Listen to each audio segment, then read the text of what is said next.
Ayun guys, panoorin na naman po natin itong bagong luto ni Chef mga kaibigan. Ayan, parang maganda po ang luto ni Chef natin ngayon.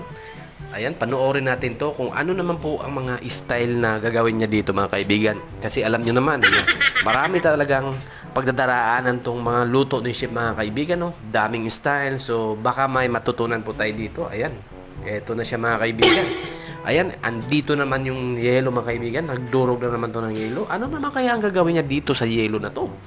Ayun, binuhos naman niya doon sa yelo. Yung piniprito niyang paa ng manok o Adidas.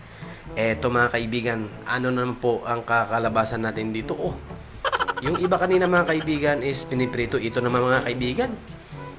Ano siya, hindi pa to naprito mga kaibigan. Oh. Ayan, kakaiba to. Tapos, ayan, may hinahalo siya mga kaibigan. So, hindi natin alam kung ano po yan mga kaibigan. Oh.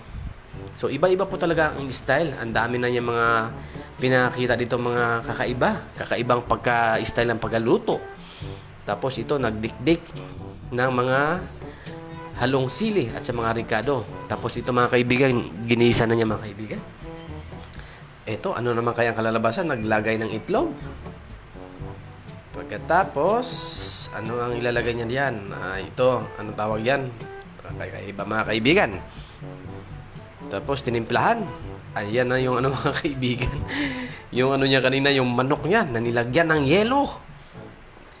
Tapos ayan, yung sabaw ng yelo mga kaibigan, ayan nilagay niya doon sa ano. Tapos niluto. Ano to mga kaibigan? Parang sang chicharon mga kaibigan, no. Kakaiba talaga ang luto ni Chef today. Ayan, no. Tapos dahon. Ano kayang dahon niyan? Ayan mga kaibigan, ano kaya ang kalalabasan nito mga kaibigan? Bakit kailangan pa talagang may yelo? 'Di ba?